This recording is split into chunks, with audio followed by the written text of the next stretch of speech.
First and foremost, I, on behalf of the Royal Government of Bhutan, His Majesty the King, Prime Minister, and people of Bhutan, to thank Nepal for calling us all together to look into the high Everest. Now, as it is, we are all into a country where, Your Excellencies, that Nepal, the highest mountain in the world, at the place where Lord Buddha has been born, and then a Himalayan range where we are all connected together. So that's all good thing that we are dragged into. And then today, I thank Prime Minister, Mr. Oli, then the members of the Parliament, the Government of Nepal, for arranging such a discussion that climate change.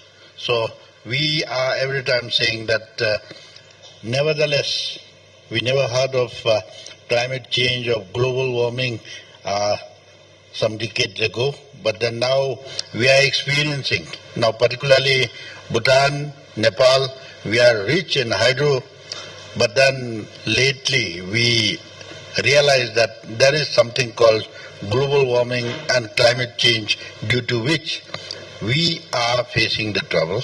And of course, exactly as we are all here to discuss on this, and then thereby we also got to know that how Himalayas are playing a vital role in the life of the people. Now there, I think climate change has lots to do with the mountains than to the humanity. So climate change definitely. So we are into the climate change, and then the looking into the global warming, and then other aspects also, whereby I'm very happy to inform the floor here that last year in November, so when COP29 in Baku was held, that time Bhutan has been declared as carbon negative. So due to which we are very happy to inform that while these challenges are there, we are all fighting for the betterment, and then give a very strong element to the environment concern.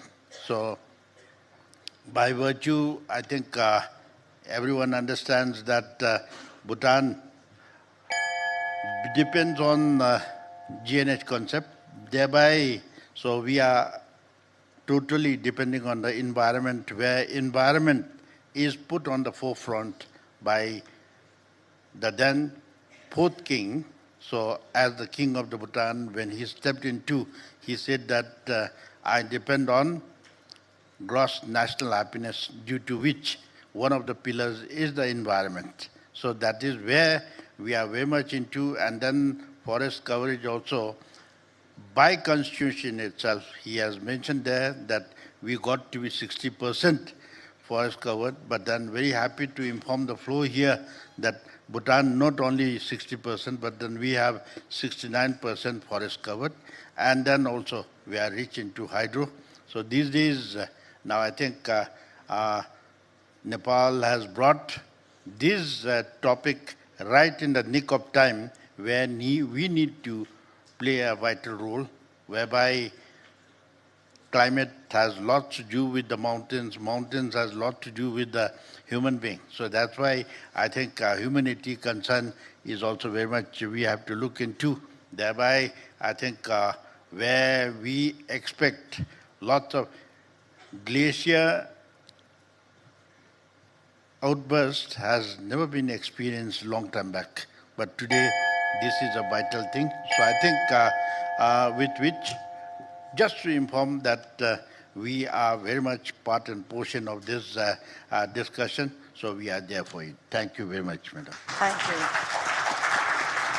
Thank you, Excellency. Thank you for your great statement. Excellencies, we have with us several country delegations and representatives of international and regional organizations to share their important perspectives. We have an important guest with us here today, who is actually supposed to be speaking under the regional and international organization segment, but however, due to a very pressing event that she has to attend in Thailand, I would like to take your permission to invite her in this very segment. So I would like to invite Her Excellency Ms. Armida Salcia Alice Jabana, Under Secretary General of the United Nations and Executive Secretary of the Economic and Social Commission for Asia and Pacific, to kindly deliver her remarks. Thank you, ma'am.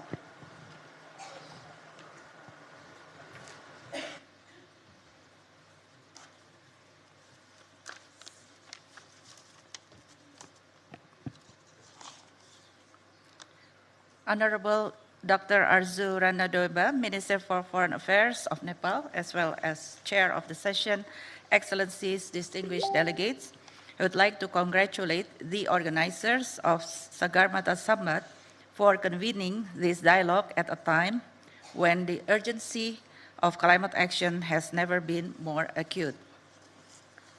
The International Year of Glacier Preservation gives us a timely opportunity to raise awareness of the vulnerability of mountains and glaciers and prompt these urgent human actions needed. Excellencies, the Asia-Pacific region is home to 44% of the world's glaciers outside the Arctic ice sheets.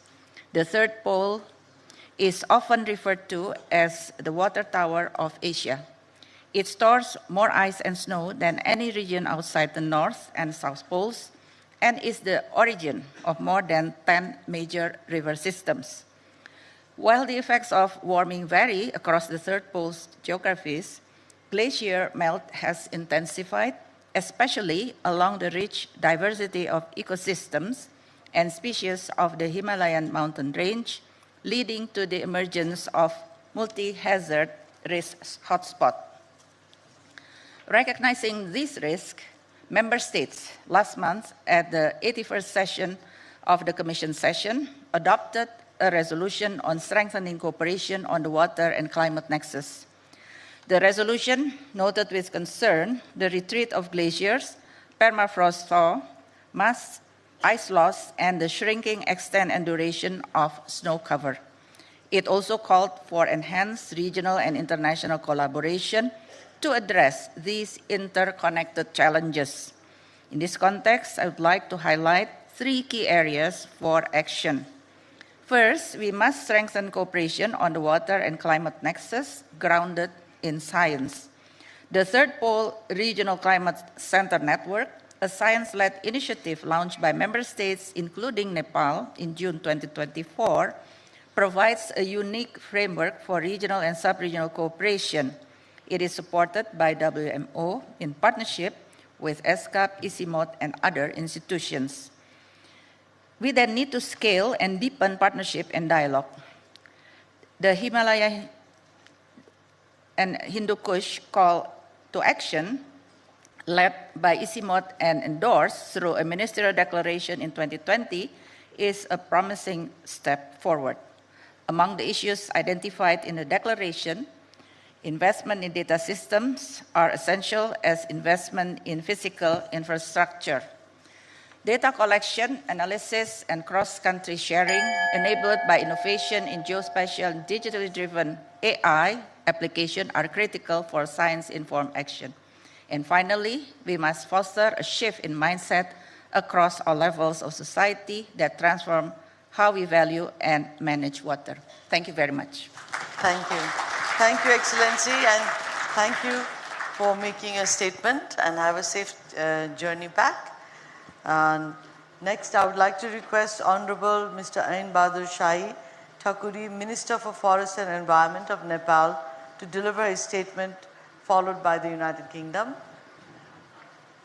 Excellency, you have the floor.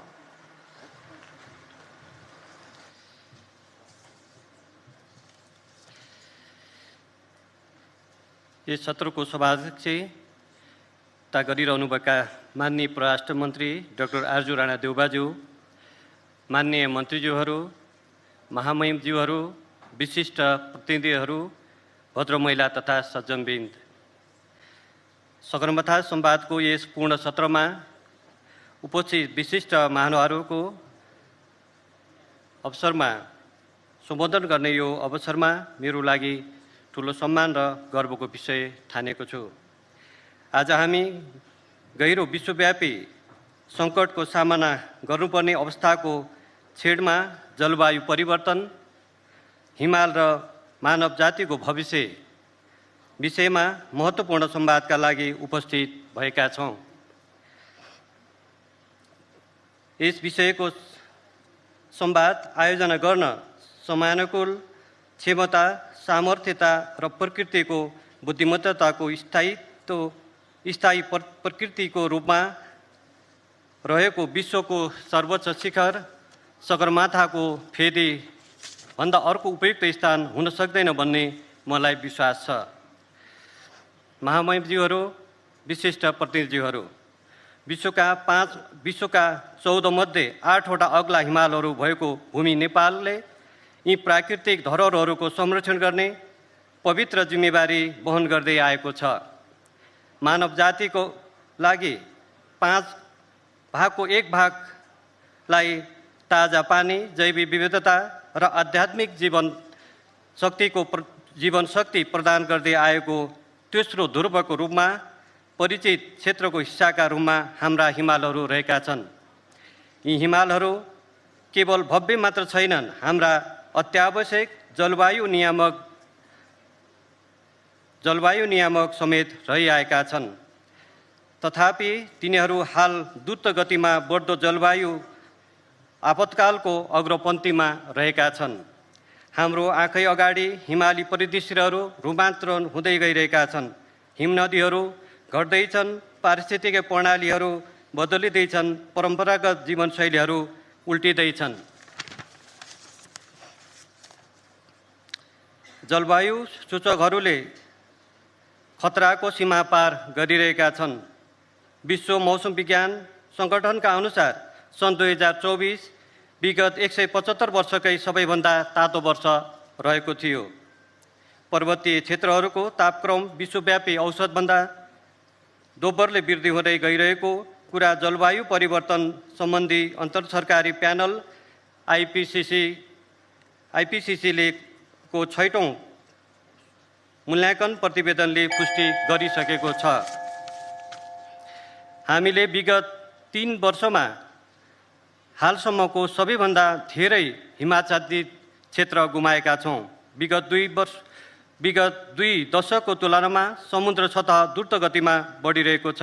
यस्ता धेरै परिवर्तनहरू उल्ट्याउन नसकिने किसिमका छन्। हिमनदीहरू घट्दै जानेदेखि हिमतालहरू फुट्ने, him पहिरो, बाढी र बदलिँदो जलचक्रहरूसम्मका जलवायु परिवर्तनका नकारात्मक परिणामहरू व्याप्त भएका छन्। हिममण्डलहरू अभूतपूर्व जोखिममा छन्। यसले पानीका सुक्खा प्रणाली र क्षेत्रीय स्थायित्वलाई खतरामा पारेको छ। नेपालका लागि यी जोखिमहरू विशेष रूपमा गम्भीर रहेका छन्। हामीमध्ये सबैभन्दा जोखिममा रहेका साना किसानहरू, महिला, आदिवासी जनजाति, दलित, बालबालिका, अपाङ्गता र वृद्धवृद्धाहरूले सबैभन्दा बढी भार वहन गर्नु परेको छ। कार्बन उत्सर्जनमा हाम्रो योगदान नगर्ने हुँदाहुँदै पनि आफूले सिर्जना नगरेको जलवायु सङ्कटको सम्पूर्ण प्रहार हामीले बेहोर्दै आएका छौँ। कठिन चुनौतीहरूका बावजुद पनि हाम्रो आफ्नो जलवायु नेतृत्वमा नेपाल दृढ रहेको छ। जलवायु कार्यलाई राष्ट्रिय योजनामा समाहित गर्दै हामीले न्याय केन्द्रित दृष्टिकोणलाई अगालेका छौँ। हाम्रो अभिवृद्ध राष्ट्रिय रूपमा निर्धारित योगदान एनडिसी विश्वव्यापी लक्ष्यभन्दा 5 वर्ष अगाडि सन् 2045 भित्र खुद शून्य कार्बन उत्सर्जन हासिल गर्ने लक्ष्य परिलक्षित छ।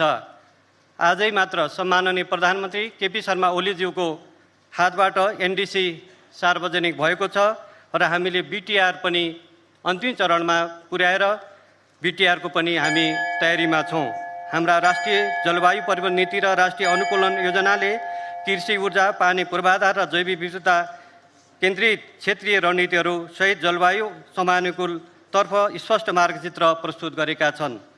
महत्त्वपूर्ण हुँदाहुँदै पनि अक्सर उपेक्षित रहेका महिला, आदिवासी तथा युवाहरूको आवाजलाई जलवायु बहसमा सुनिश्चित गर्दै स्थानीय अनुकूलन कार्ययोजनालाई विकृत आधारभूत खाका समेत स्थानीय जलवायु कार्यको अगुवाईमा स्थानीय सरकारवालाहरूलाई सशक्त बनाइएको पनि अवस्था छ।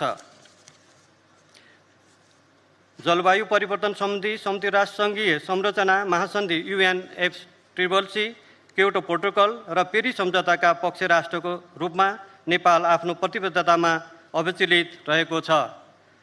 तर हामी एक्लैले केही गर्न सक्दैनौँ। जलवायु लक्ष्य हासिल गर्नमा विश्व समुदायको सहयोग र जिम्मेवारी आवश्यक छ। साझा तर भिन्न दायित्व र सम्बन्धित क्षमताको सिद्धान्तले हामीलाई मार्गदर्शन गर्नुपर्दछ। प्रदूषण गर्नेले तिर्नुपर्ने सिद्धान्तलाई हामीले सम्मान गर्नैपर्छ। जलवायु वित्त एक महत्त्वपूर्ण प्रवर्तक हो। यो नयाँ अतिरिक्त पूर्वानुयोग्य अनुदानमा आधारित र सजिलो र पहुँचयोग्य हुनुपर्दछ। नेपाल जस्ता जोखिममा रहेका मुलुकहरूको ऋणको भार थप गर्ने गरी सन् 2020 मा 70% भन्दा बढी जलवायु वित्त ऋणमा आएको थियो। अब हामी नेपाल र हानि नोक्सानीको सम्बोधन कुनै दान होइन, यो जलवायु न्याय हो। नेपालले कार्बन बजारलाई अवसरको रूपमा हेर्छ र यो निष्पक्षता, वातावरणीय निष्ठा र स्थानीय समुदायमा प्रत्यक्ष लाभ सुनिश्चित गर्ने सिद्धान्तद्वारा परिलक्षित हुनुपर्दछ।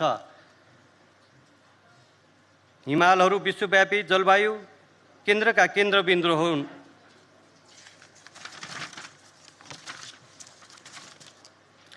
तसर्थ नेपाल UNFCCC अन्तर्गत हिमाल र हिमण्डलका लागि विश्वव्यापी मैत्रीपूर्ण गठबन्धनका निमित्त आह्वान गर्दछ। हामीले विश्वव्यापी जलवायु र विकास ढाँचाभित्र हिमालहरूले प्रदान गर्ने महत्त्वपूर्ण पारिस्थितिक प्रणालीहरू, सेवाहरूका संरक्षण सुनिश्चित गर्दै सोको पहिचान, सम्मान र पुरस्कृत गर्ने कार्य यथार्थमा आधारित हुनुपर्दछ। यसैका लागि पूर्व चेतावनी पहललाई तीव्र रूपमा हिमाली क्षेत्रहरूमा पुर्याउनु पर्दछ।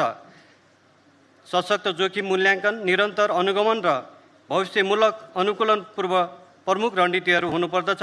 हामीले पारिस्थितिक प्रणालीको सुरक्षा र भावी पुस्ताको हितलाई सुनिश्चित गर्दै लचिलो खालको हिमाली समुदायको निर्माण गर्नुपर्दछ। धन्यवाद। नमस्कार। Thank you, Excellency. Now I request our very capable MC to kindly deliver, do a very short synopsis of His Excellency's delivery, and the full translated text will be available on our website. Thank you very much, Madam Chair. Thank you, Honourable Minister.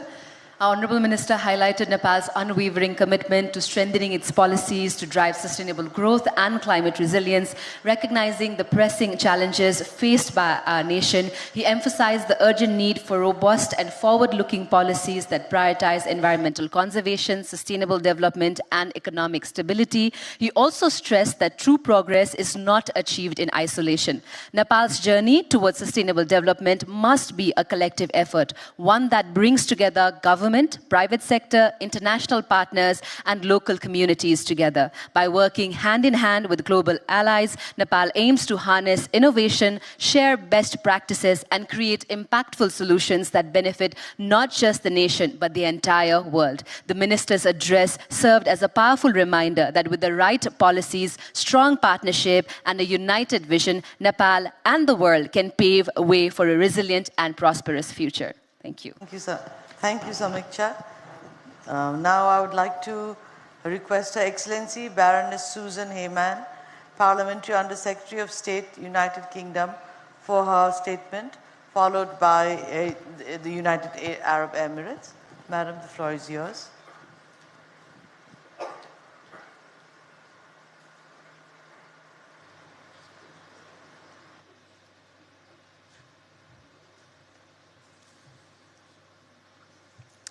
Foreign Minister Dioba, Environment Minister Takuri, Honourable Ministers, Excellencies, distinguished and expert delegates, colleagues and friends. It is a great privilege to be here in Kathmandu for the Sagarmatha Sambad. And thank you for such a warm welcome to this wonderful country. The UK and Nepal have been friends for many years. And for the last 100 of those years, our friendship has been formalised by treaty. As the Honourable President of Nepal put it, when welcoming the Duke and Duchess of Edinburgh to Kathmandu earlier this year, Nepal is the UK's oldest ally in Asia. Our unique relationship has matured into a modern development partnership grounded in solidarity and in mutual respect. This is one I am keen to see deepen, particularly in the face of shared global challenges, which is precisely what we're here to do today. Nepal has long led efforts to raise awareness of the threats facing mountain ecosystems. This dialogue, as well, is timely, taking place as we prepare for COP30 in Brazil. The theme, From Mountains to Sea, is compelling. It reminds us that the impacts of climate change are connected across geographies, sectors, and societies.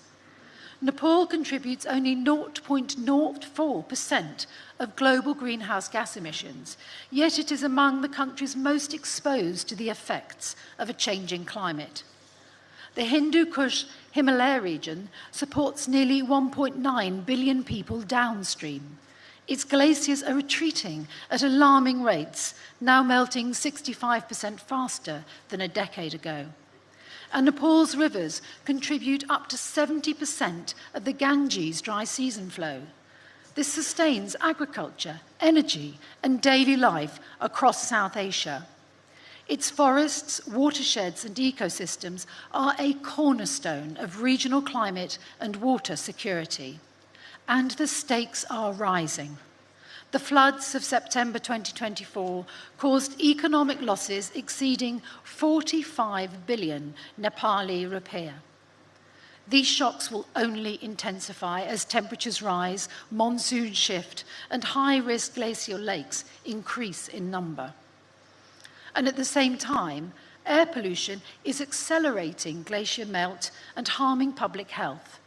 In Kathmandu alone, 12% of residents suffer from chronic respiratory illness, and countrywide, over 42,000 premature deaths annually are linked to air pollution. Tackling these pollutions is a vital part of Nepal's climate and health response, and progress is possible. The UK supports Nepal's advocacy for access to climate finance and the recognition that adaptation in upstream countries is a global responsibility. And Nepal's challenges are interconnected. Climate, nature, development, and health are not separate issues. Over 80% of rural households depend on springs for water, yet they're drying up. Biodiversity is under pressure, communities are being displaced, and institutions are being stretched. But Nepal is not passive in the threat of these threats. It's committed to net zero by 2045, adopted a climate budget code that directs 35% of public spending to climate-related actions and requires that 80% of climate finance be spent at local level. These are powerful signals of political will, and the UK is proud to stand alongside Nepal in delivering on them. And we have a portfolio of work focused on adaptation with Nepal, on mitigation, health and inclusive development, the Resilience, Adaptation and Inclusion in Nepal programme, the Green Growth Nepal programme supporting low-carbon, climate-resistant development, and the Samarta programme building stronger systems for climate and health. The UK is working to improve access to the Green Climate Fund, to pilot carbon market approaches and to mobilise investment in sectors like clean transport, waste and energy. It is an honour to be here today representing the UK. We look forward to continuing our partnership, not only in traditional development, but right across the climate and nature agendas. We remain committed to supporting Nepal as it strengthens its institutions, protects its ecosystems, and delivers for its people. Together, we will move from dialogue to delivery. Thank you. Thank you. Thank you, Excellency. Now, may I invite the next speaker, His Excellency Abdullah Balala, Assistant Minister for Energy and Sustainability Affairs of the United Arab Emirates, to make his statement, followed by India.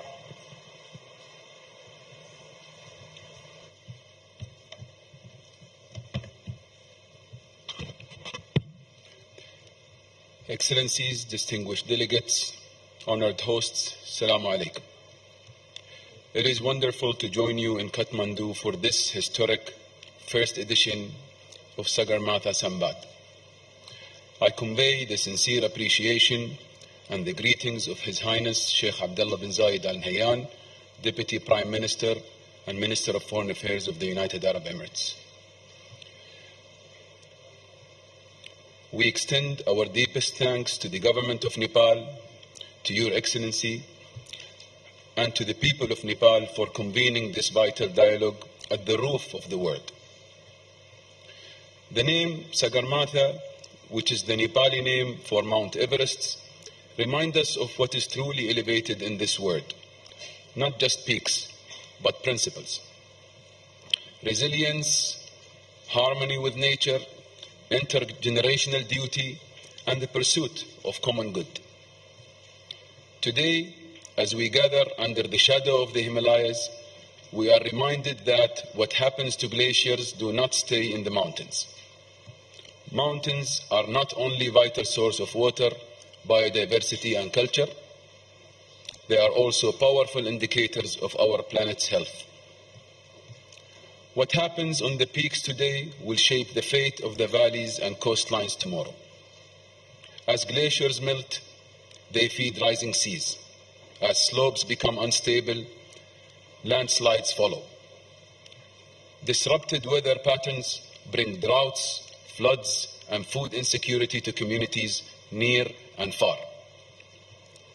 In every sense, the fate of our mountains is intertwined with the future of humanity. Excellencies, although the UAE is not predominantly a mountainous country by geography, we are defined by a deep respect for nature.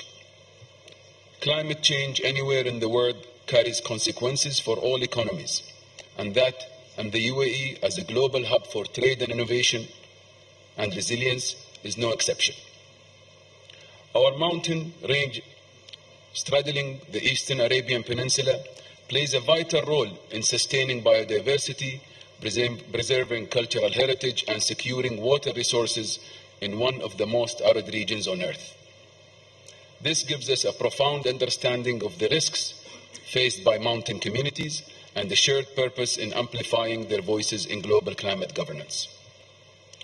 It was from this same conviction to ensure no vulnerable community is left unheard or unsupported that the UAE helped drive a historic breakthrough at COP28 in Dubai, the operationalization of the Fund for Responding Loss and Damage. The UAE is proud to have been one of the first and largest contributors with $100 million to jumpstart the fund's life-saving work in supporting the most vulnerable.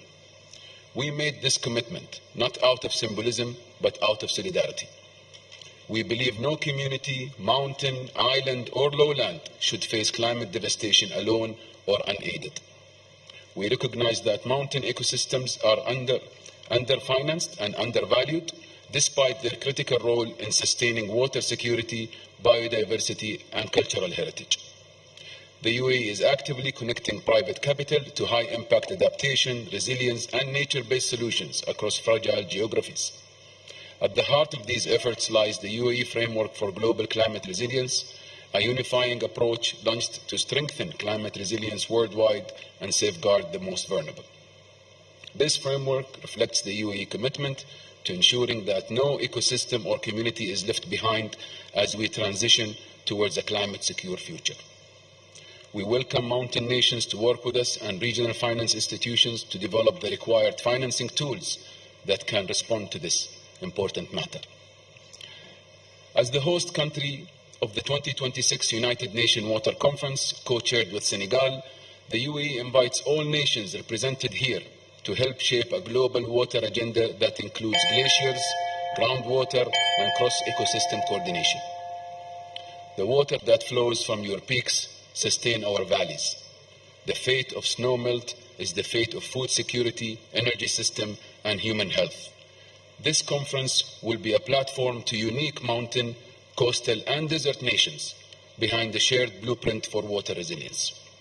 The UAE calls for a new South-South partnership for mountain and arid regions, bringing together states across Asia, Africa, and Latin America who shared the burdens of climate-induced water stress, biodiversity loss, and extreme weather.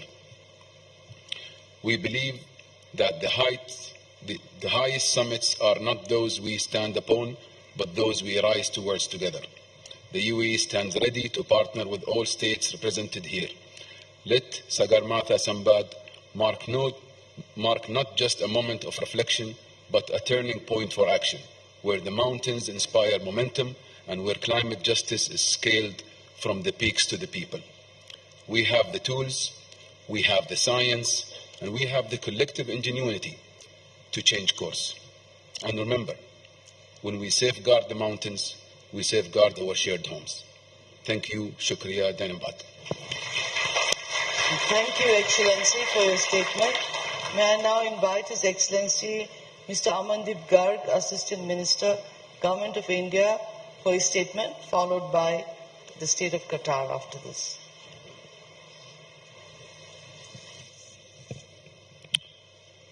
Honorable Chair, Excellencies, distinguished delegates, ladies and gentlemen, Namaste and a very good afternoon to all of you. Sagarmatha Sambad, situated in the lap of the majestic Himalayas, offers an unparalleled opportunity to strengthen our shared regional and global resolve towards mountain sustainability and climate resilience. The theme of our discussion today resonates deeply with India. The Himalayas, our formidable sentinels and source of life-giving rivers, face unprecedented challenges. The future of these mountains is inextricably linked with the future of humanity, not just in our region, but globally. What happens in these ecosystems impacts biodiversity, agricultural systems, and the livelihoods of millions downstream. It is fitting that this conference will have a number of parallel scientific sessions covering a wide range of specific themes that will be discussed by a number of experts and other stakeholders over the next few days. While looking forward to these deliberations, I would like to note some common guiding principles that emerge from our perspective. In the light of global experience of more than 3 decades of UNFCCC. Our great achievement in the convention was the articulation of principles of equity and common but differentiated responsibilities and respective capabilities. In the Paris Agreement, we added the principle of climate justice. Since then, it has been a long effort to implement and operationalize these principles. The developed countries' emissions have led to disproportionate share of global carbon budget being appropriated by very few, while the majority of developing countries still have a long way to go in meeting their basic needs and priorities, let alone their aspirations for well-being. This is why the UNFCCC commitment that developed countries would take the lead is extremely important. Climate finance is among the most important commitment made by the developed countries under the UNFCCC and its Paris Agreement. Climate finance for adaptation and even more for mitigation has to be publicly sourced, predictable, and accessible based on the needs articulated by the developing countries. Further, increased ambition is necessary, but it has to be based on equity and CBDR and RC, without which it does not carry much meaning. Excellencies, dear friends, despite these formidable challenges, India, under the visionary leadership of our Honorable Prime Minister, has embarked on decisively on addressing climate change. Our commitment is not merely rhetorical, but backed by concrete action and achievements. In particular, among many initiatives, recognizing the unique vulnerabilities of Himalayan region, India launched National Mission for Sustaining Himalayan Ecosystem under our National Action Plan on Climate Change. India has championed initiatives like Pradhan Mantri Ujjwala Yojana, providing clean cooking fuel to 103 million rural households, thereby reducing indoor air pollution and pressure on forest resources in the mountain regions. The Soil Health Card Scheme, which provides vital information to the farmers on the nutrient status of the soil, supports 10 million farmers to improve the soil health and fertility. In the end, I would like to say that the future of humanity depends on how we collectively address the climate change and safeguard our mountains. This requires a paradigm shift towards green development, sustainable consumption, and climate justice. Let us work together with a sense of urgency and shared responsibility to ensure that these magnificent peaks continue to inspire awe and sustain life for generations to come. Thank you. Thank you, Excellency, for your statement. I would now like to invite His Excellency Badr Omar El Dafa, Special Envoy for Climate Change, Ministry of Foreign Affairs, State of Qatar, for the statement, followed by Kyrgyz Republic. Excellency, you have the floor.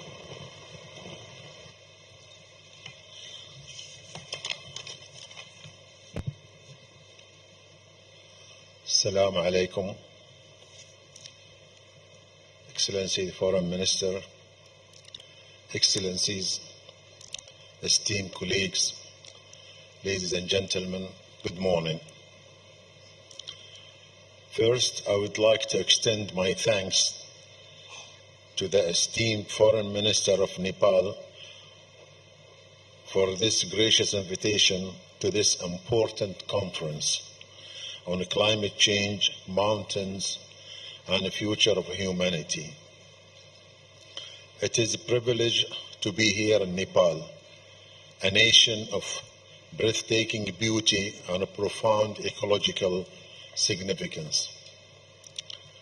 Qatar, my country, despite its desert environment, recognizes the urgent global challenge of climate change and is actively contributing solutions.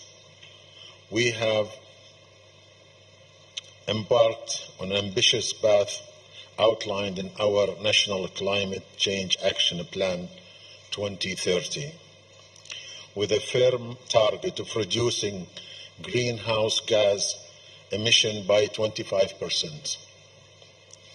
By 2027, Qatar aims to expand its LNG production to 127 million tons annually to replace high-polluting fuels like oil and coal and use clean energy. Furthermore, we are making substantial investments in renewable energy sources and pioneering carbon capture and storage technologies to diversify the energy mix and mitigate our environment impact. Qatar has successfully designed two sustainable smart cities, Lusail City and Msheireb Downtown, which were designed to optimize sustainable urban planning through the application of world-class environmental standards. Qatar is highly committed to producing the most innovative and organic research projects, which is the way countries has invested in world-renowned environment institutions such as Qatar Science and Technology Park, Qatar Environment and Energy Research Institute.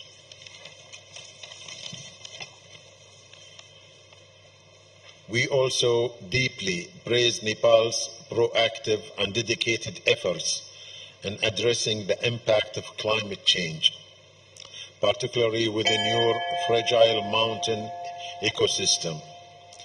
your commitment to developing and implementing the National Adaptation Plan, focusing on vital sectors such as agriculture, water resources management, and disaster risk reduction, showcase a strong national resolve to protect your communities and natural heritage. Given its long ties with Nepal, Qatar stands ready to collaborate and share knowledge as well as collective strive for the sustainable future for all. Thank you again for this opportunity, and I wish best in this conference. Thank you. Thank you so much, Excellency. Now I would like to invite Her Excellency Ms. Dinara Kemelova, Special Representative of the President of Kyrgyzstan, for implementation of 5 years of action for development of mountain regions of the Kyrgyz Republic for the statement, followed by Brazil. Your Excellency, Honorable Dr. Arzorana Deba, Minister of Foreign Affairs of Nepal, distinguished delegates, ladies and gentlemen, I would like to express my deep gratitude to government of Nepal for hosting this meaningful Sagarmatha Samad event and warm hospitality. I commend Nepal for its efforts in promoting the mountain and climate change agenda. This is the second time of my visit to Nepal. 1 year ago, Nepalese government organized expert dialogue on mountain, people and climate change in Kathmandu. And last year, during COP29, President of Kyrgyzstan, Sadir Japarov, participated in high-level session addressing climate-induced loss and damage in mountainous regions hosted by Nepal President Ramchandra Paudel. At the same time, Kyrgyzstan, with Azerbaijan presidency of COP29 and Mongolia, organized a high-level dialogue mainstreaming the mountain agenda and climate change in the framework of UNFCCC with participation of President of Nepal and other distinguished delegates. These events contributed to advancing mountain agenda because mountain communities are among the most vulnerable to the impact of climate change, facing melting glaciers, water insecurity, land degradation, and economic marginalization of mountain communities. Addressing these challenges requires solidarity, innovation, urgent and transformative action. In this regard, the Kyrgyz Republic initiated and implements the 5 years of action for the development of mountain regions for 2023 and 2027 endorsed by UN General Assembly resolution. This is not only a national priority, it is an international call for stronger cooperation, knowledge exchange, and investing to the resilience of mountain communities and ecosystems.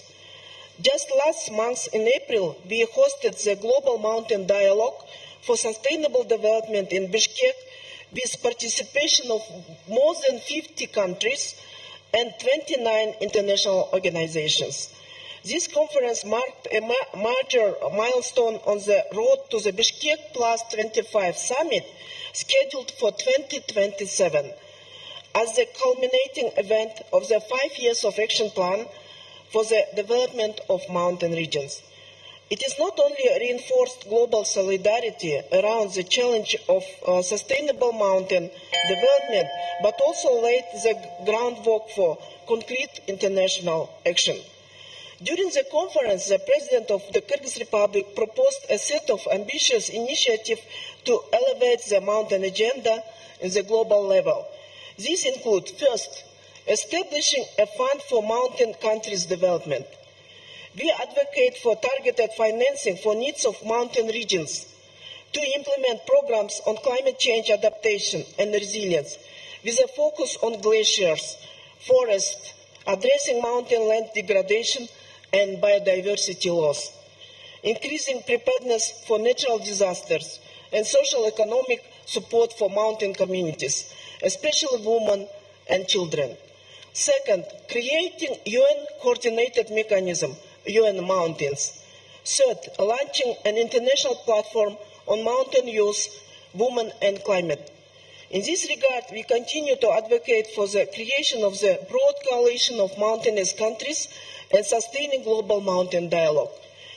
Alongside with a group of friends of mountain countries in New York, the Mountain Partnership under the FAO in Rome, we have launched a mountain group in the framework of the UNFCCC, which counts today 9 state parties.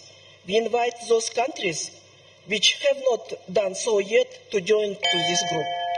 Today, as we look ahead of COP30, the Kyrgyz Republic, together with several mountain nations, is promoting a declaration on climate change, mountains and glaciers.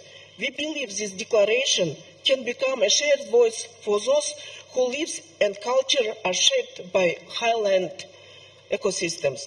We sincerely hope Nepal and other countries will join to this declaration. Dear friends, in order to continue our global mountain dialogue and mainstreaming mountain agenda and climate change, we invite you to participate in World Mountain Youth Festival in Kyrgyzstan in August this year, and Mountain International Conference next spring in New York in UN headquarters in 2026, which will be followed by second Global Mountain Summit in Kyrgyzstan in 2027. We hope that you will join and contribute in turning our shared concerns into collective solutions. Thank you very much for your attention. Thank you, Madam, for your statement.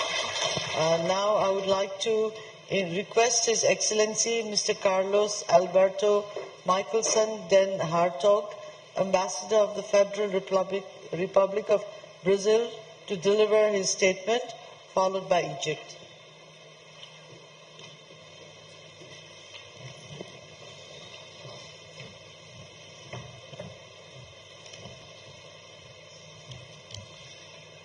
Honorable Dr. Arzu Rana Deuba, Minister of Foreign Affairs, Excellencies, distinguished participants, ladies and gentlemen, first, let me congratulate the government of Nepal on convening the first Sagarmatha Sambat Forum and wish it complete success.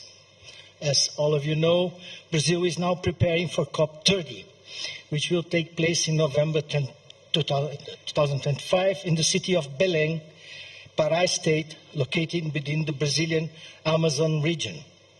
On March 10th, the President-designate of COP30, Ambassador André Correia do Lago, released his first letter to the international community presenting the Brazilian vision of COP30. The letter establishes the path that will lead to the definition of priorities for the conference. A broad consultation process will enable the identification of deliverables that combine ambition and feasibility in a highly challenging geopolitical context. Brazilian presidency of COP30 is working to define expectations for the 4 dimensions of the conference: meeting of head of state and government, formal negotiations, action agenda, and public mobilization. It's a quite long letter already delivered by our embassies to all parties of the convention. And so I will just mention 4 of its key points. The first one is the need to protect and expand cooperation in a context of serious institutional fragility of the climate regime. The COP29 negotiations in Baku last year show strong signs of fraying and possible exhaustion of the multilateral negotiation process. Moreover, in November and December of 24, other UN negotiations on plastic, biodiversity, and desertification failed. COP29 achieved merely sufficient results, concluding the rules for the carbon market, the last pending negotiation for the complete regulation of the rule book of the Paris Agreement, and defining the new climate finance objective, the last remaining mandate of COP21 in Paris 2015. The second key point is the need to reverse the worrying trend of unilateralism and fragmentation of cooperation.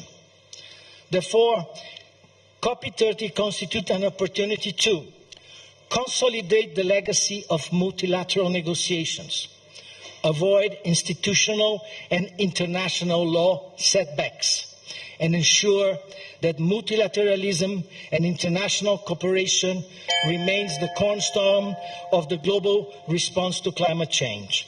Brazil believes that COP30 must mark the moment that we transition to the post-negotiation phase of the Convention, in which we refocus our efforts on action and implementation, and on increasing the efficiency of the UNFCCC process to enhance ambition and concrete implementation of decisions. In this context, the COP30 presidency will organize some groups: the Circle of Presidencies, Circles of Indigenous Leadership, Global Ethical Stocktaking, Special Councils of Scientists and Economists, and a group of special envoys. The third key point, the importance of connecting the abstraction of negotiations with real life. As the global warming intensifies, climate changes increasingly impact the daily lives of people, governments, societies, and economies. A collective effort should reinforce precisely the centrality of climate action and put promises into practice. Accelerating the implementation of the Paris Agreement that depends on coordination and structural adjustment beyond the Convention of Climate Change. The Paris Agreement is working, but not fast enough. Accelerating and scaling results depends on the size of actions that go far beyond the Climate Convention, including levers for the broad and rapid dissemination of financial, technological, and capacity-building resources, as well as structural change in international governance and financial system, especially to increase fiscal space and reduce the cost of capital in developing countries. But Brazil hopes that the COP30 will leave a legacy of a granary of solutions in the areas of forest, mountains, energy, transportation, cities, agriculture, and livestock, as well as fair transition and reductions in inequalities in bioeconomy and digital technologies. We also hope that the COP30 will be a showcase and a platform for attracting international resources for government policies and investment plans. On the 8th May, the Ambassador Correia do Lago sent a second letter that focused especially on plans for global mobilization process. Well, as if you let me, Minister, as a Brazil representative in this dialogue, I hope that the results of the Sagarmatha Samvad will provide Nepal with relevant ideas, elements, proposals to contribute substantively to the efforts and concrete results that we all expect from COP30. But for that, I would like to emphasize the importance of all the delegations attending COP30 coming with ample and flexible mandates to reach consensus on concrete actions and new ambitions, as we need them to cope